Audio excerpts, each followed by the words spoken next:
Guerras não declaradas se tornaram algo comum. É trágico, mas o nosso governo pratica guerras preventivas, que na verdade são atos de agressão, sem que o povo americano reclame. Infelizmente, nos acostumamos a viver com o uso ilegítimo da força por parte do governo.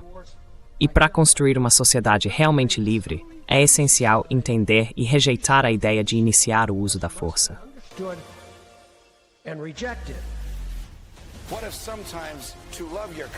E se às vezes, para amar de verdade o seu país, fosse preciso mudar ou até acabar com o governo? E se o Jefferson tivesse razão? E se o melhor governo fosse aquele que governa o mínimo possível? E se fosse perigoso estar certo quando o governo está errado? E se fosse melhor morrer lutando pela liberdade do que viver como escravo? E se a hora mais perigosa para a liberdade fosse agora?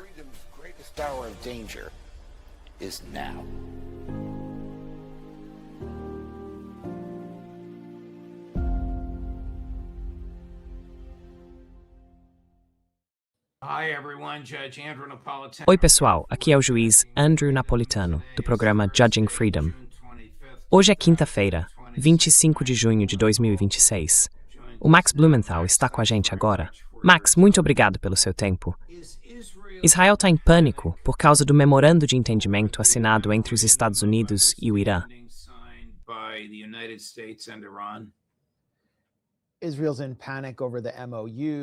Israel está em pânico por causa do memorando de entendimento. Está em pânico por causa das primárias democratas para o Congresso. Está em pânico por causa de uma nova pesquisa da Quinnipiac, que mostra que 48% dos americanos acham que os Estados Unidos apoiam demais Israel, enquanto cerca de 34% acham que o nível de apoio está mais ou menos certo. Israel também está em pânico, porque essa mesma pesquisa mostra que 66% dos democratas acham que os Estados Unidos apoiam demais Israel, e só 18% acham que o apoio está no ponto certo. Israel está em pânico com as perdas que continua sofrendo toda vez que tenta avançar no sul do Líbano, e com as restrições que agora enfrenta por causa do memorando. Esse pânico está se manifestando num colapso geral nas redes sociais e na mídia, por parte dos vários porta-vozes e representantes de Israel. Pode parecer absurdo para a gente, mas isso mostra que Israel está assumindo uma postura mais perigosa, já que está cada vez mais encurralado depois do fracasso da guerra que provocou contra o Irã.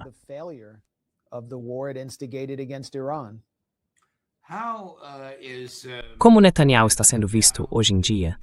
E como ele está lidando com o pânico? Ele vai ficar extremamente, mas extremamente apavorado por causa das consequências que isso pode ter para ele quando o governo dele desabar.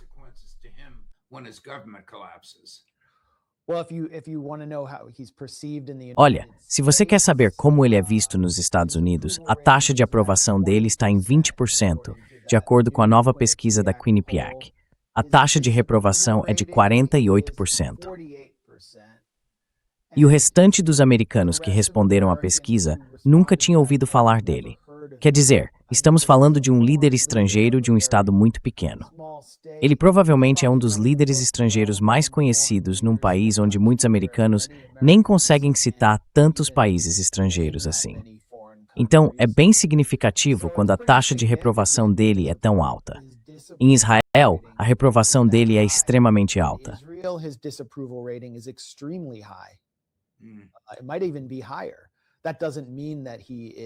Pode ser até mais alto. Isso não quer dizer que ele esteja necessariamente em perigo imediato, porque não há outros sucessores claros. Mas ele está no ponto mais fraco dele em Israel.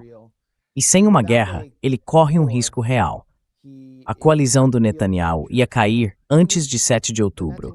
E agora eu acho que ele voltou à mesma situação de antes de 7 de outubro, com o memorando de entendimento, enquanto Israel continua sofrendo perdas no sul do Líbano. Só que ele não pode sair do sul do Líbano, nem deixar o exército sair, porque agora essa é a principal forma de travar o memorando e tentar desfazê-lo.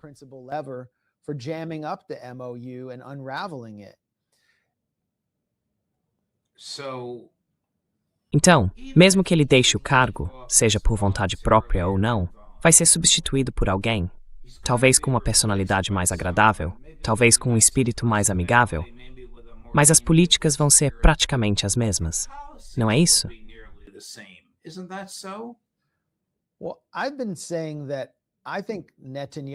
Olha, eu tenho dito que, embora Netanyahu seja responsabilizado pela situação em que Israel se encontra, ele, na verdade, conseguiu ganhar muito tempo para Israel. Ele derrubou o governo Biden. Basicamente, ajudou a destruir a Kamala Harris. E está destruindo Donald Trump. E ele pode acabar destruindo qualquer outro governo no futuro, porque conseguiu se conectar profundamente com o lobby israelense e com os grupos ligados a Israel nos Estados Unidos. Conexões que ele mesmo ajudou a desenvolver lá nos anos 80 e 90, quando era o principal porta-voz ou propagandista de Israel. Ele conseguiu criar uma relação sem precedentes entre o Estado de Israel, controlado pelo Likud, e o Partido Republicano. E eu não acho que substituir o Netanyahu vá dar a Israel uma resposta clara.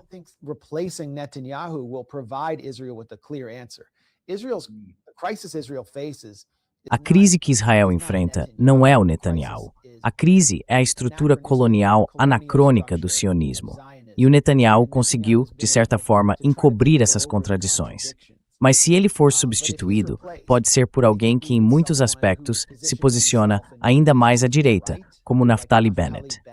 Ele vem do partido Likud, é um dos poucos políticos que falam inglês fluentemente, está disputando o cargo de primeiro-ministro e, na verdade, foi criado na Califórnia. Tem uma relação próxima com todo o setor de tecnologia israelense, mas é muito alinhado com o movimento dos assentamentos. Recentemente, ele criticou Netanyahu por não dar apoio suficiente para desestabilizar o Irã internamente e disse que será uma figura mais eficaz para promover uma mudança de regime no Irã.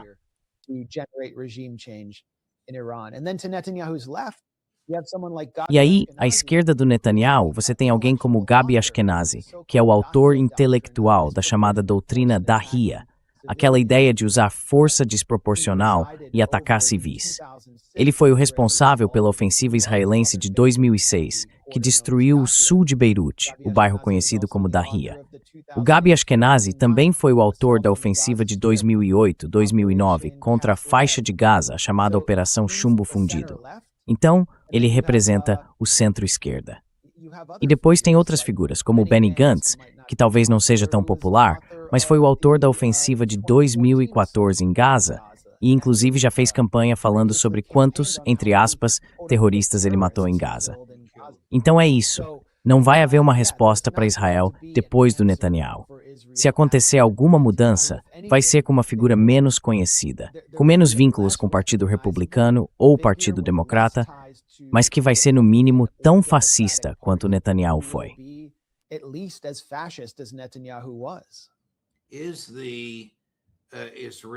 O sonho de Israel e de a parte de Israel entrou em colapso.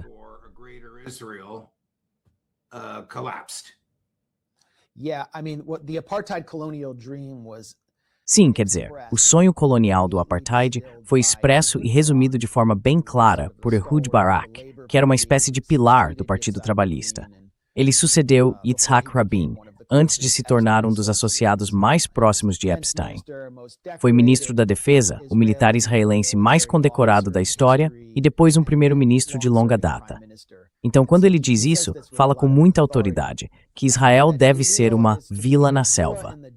E essa ideia se tinha defendido Sionim de Theodor Herzl, que dizia, remember no Profontaritar Barden. A rampart of civilization against barbarism. And so the idea there is that Israel will provide. Então, a ideia ali é que Israel ofereça a uma classe de judeus que entram nessas fronteiras indefinidas e militarizadas um padrão de vida de primeiro mundo, no qual eles desfrutem de total segurança. E qualquer desafio a isso deve ser tratado com força implacável. Como disse Moshe Dayan, o ex-chefe do Estado-Maior israelense, acho que foi no começo dos anos 50, não podemos arar um campo ou construir uma casa sem o canhão e o capacete de aço. É uma mentalidade totalmente colonial, em que qualquer ameaça a essa segurança total, no estilo europeu, precisa ser tratada basicamente com força genocida. E foi exatamente isso que eles fizeram depois de 7 de outubro.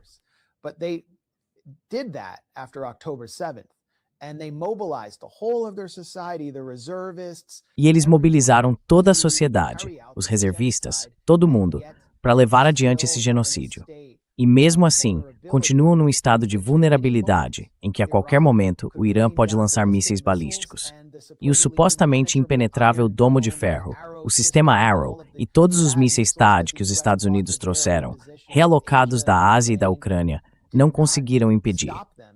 Então existe esse sentimento constante de insegurança em Israel, que acaba corroendo o próprio propósito do sionismo. Enquanto isso, se você parar para pensar, nós, judeus, estamos vivendo uma era de ouro aqui nos Estados Unidos. Ou seja, o sionismo fracassou. The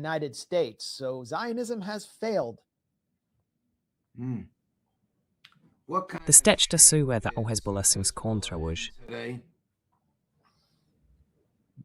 Hezbollah has proven to be extremely resilient. O Hezbollah mostrou ser extremamente resistente e virou o jogo contra Israel com seus drones FPV, que eles declararam ser uma vingança pelos ataques de Pager. Esse ataque foi, do ponto de vista psicológico, um dos maiores golpes que o Hezbollah já sofreu. E agora, eles pegaram essa tecnologia barata e estão usando para atacar posições israelenses em todo o sul do Líbano. Israel não tem resposta para isso. Israel também previu que, depois de assassinar Hassan Nasrallah, que era realmente o líder espiritual do Hezbollah, seu secretário-geral e principal estrategista, além de alguém que dava conselhos e tinha muita influência dentro do Irã, o grupo ficaria sem liderança. Mas o novo secretário-geral, Naim Qassem, mostrou ser uma força por conta própria. E eu acho que tanto ele quanto o arsenal do Hezbollah foram subestimados. As well as Hezbollah's arsenal, Israel has been unable to Israel não conseguiu tomar um dos seus principais alvos, a colina Ali al-Tahrir, que é fortificada.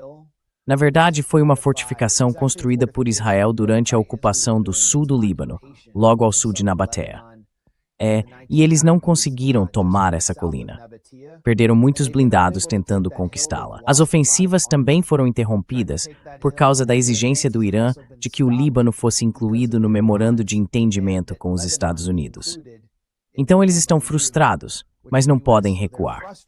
E a gente publicou uma nova matéria no The Grey Zone, um vídeo do nosso correspondente Wyatt Reed, mostrando que ele chegou bem perto da linha de frente, até a chamada linha amarela, que é a zona de morte israelense. Se alguém cruza a linha amarela, é morto.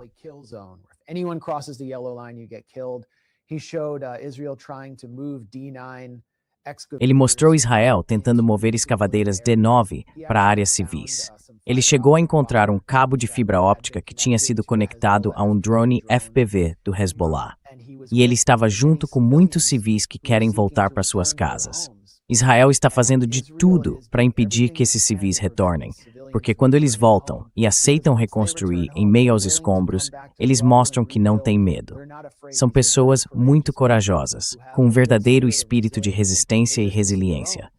Quando eles voltam, Israel fracassa, porque o objetivo é criar uma zona de segurança, deixando a comunidade xiita do sul do Líbano sem casa. E pelo jeito, não parece que esses objetivos vão ser alcançados nessas condições.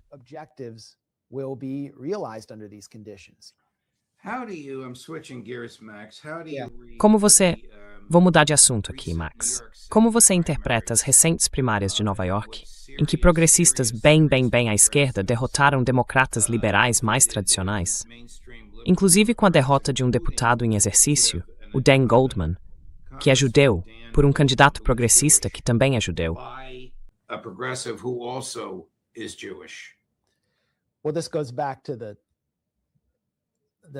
Bom, isso volta lá para o começo da conversa, sobre como Israel é impopular nos Estados Unidos e como isso acabou virando um tema importante nas grandes eleições.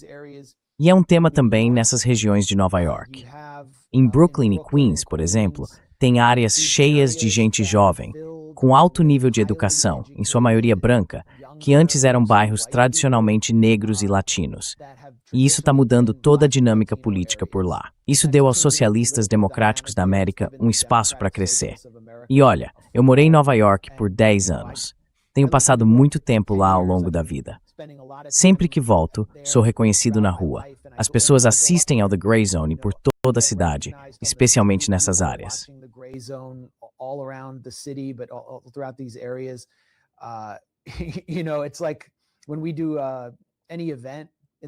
É como quando a gente faz qualquer evento na região de Nova York. Sempre lota.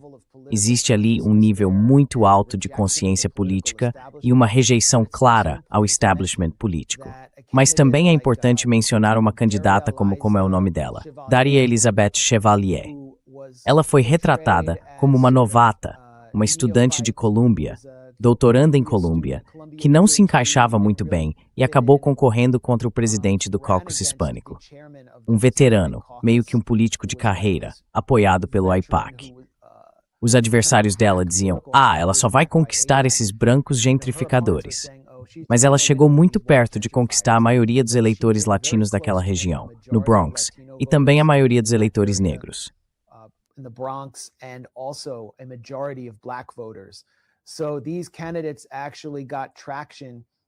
Esses candidatos também ganharam força nas comunidades negra e latina, o que assusta o lobby pró-Israel.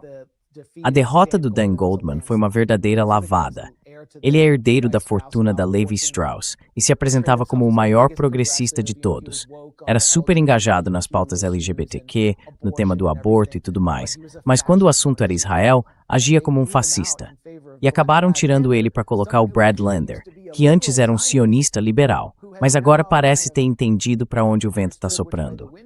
Hoje ele se apresenta como um judeu não sionista, até mesmo anti-sionista. Impressionante. Mas isso é algo bem específico de Nova York. Eu não diria que é uma tendência nacional.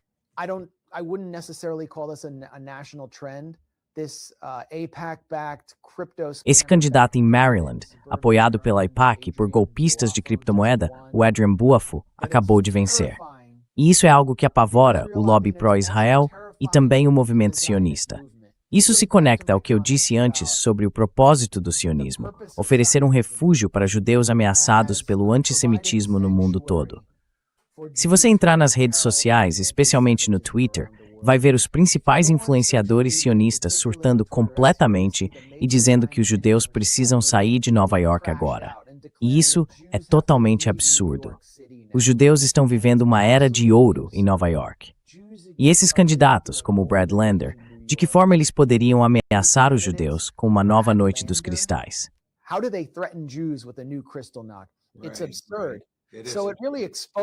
É um absurdo. Isso mostra claramente o quanto o movimento sionista nos Estados Unidos está desconectado da realidade. Se eles aceitassem, por um instante que fosse, a Era de Ouro, o privilégio, o poder e a proteção sem precedentes que ainda tem em Nova York, toda a ideia de Israel como um refúgio para os judeus começaria a se desfazer e deixaria de fazer sentido. Então, eles precisam manter essa mentira viva. E fazem isso se apoiando na vitória de alguns poucos candidatos que fizeram campanha contra o AIPAC. Candidatos, aliás, cujas equipes tinham muitos judeus e que conquistaram um grande número de eleitores judeus. E agora a gente começa a ver as contradições do sionismo explodindo à luz do dia.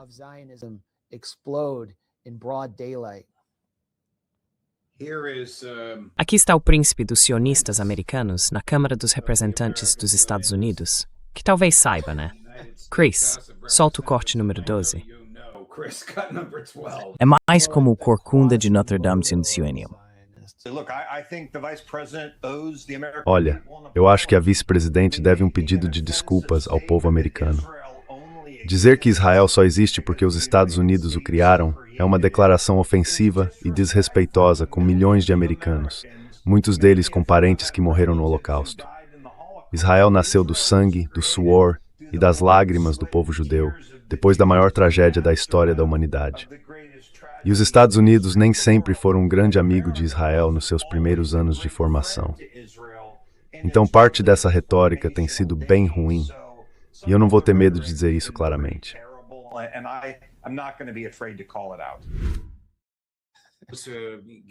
Quem participou do programa só em áudio foi o deputado Randy Fine. Ele é republicano ou democrata? Bom, ele é republicano.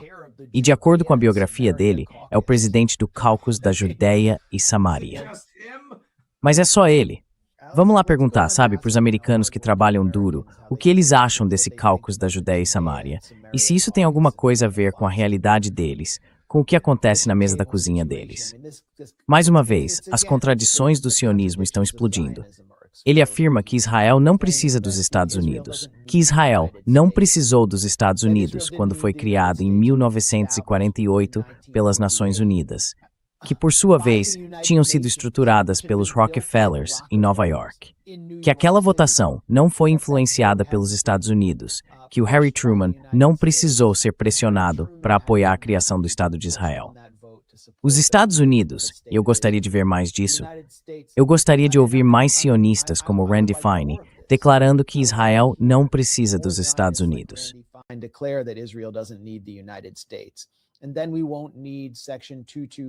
E aí, a gente não vai precisar da seção 224 da NDAA, que pede para que o exército de Israel se integre ao exército dos Estados Unidos para ganhar mais tempo, o que permitiria a Israel, na prática, infiltrar-se nos sistemas de armas americanos e na base de produção de defesa dos Estados Unidos.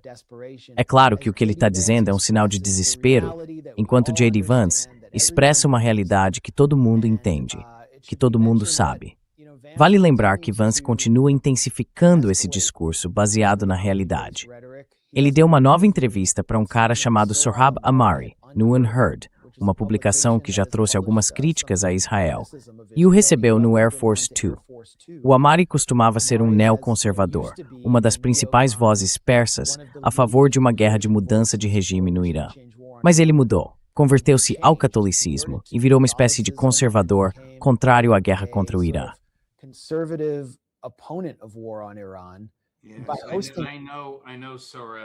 Eu conheço bem o Sohrab.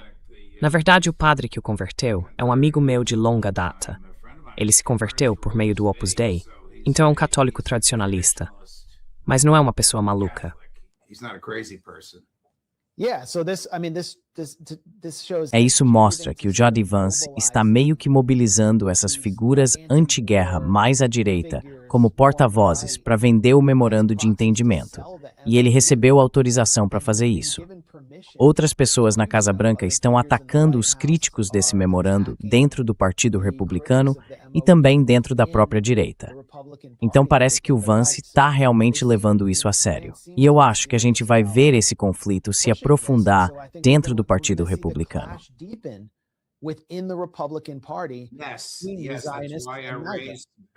Sim, foi por isso que eu mencionei o Fein. Não por causa dos seus encontros pessoais com ele, que eu sabia que iam te fazer sorrir, mas porque essas são divisões profundas dentro do Partido Republicano. Eu sei que você quer falar sobre a eleição presidencial em Colômbia, mas eu preciso ir. Então talvez a gente possa conversar sobre isso na semana que vem. Pode ser que até lá a gente já saiba mais sobre o assunto. Muito obrigado, Max. Bom, parece que foi armado. Certo. Esse foi um bom aperitivo. Você vai contar pra gente por que pensa assim quando a gente conversar sobre isso na semana que vem. Tudo de bom, meu amigo. Na Fidelo. Certo. Tchau, tchau. E daqui a meia hora, se você tá assistindo ao vivo, em 35 minutos, às 3 em ponto, a gente encontrou ele, Pepe Escobar. Judge napolitano no programa Judging Freedom.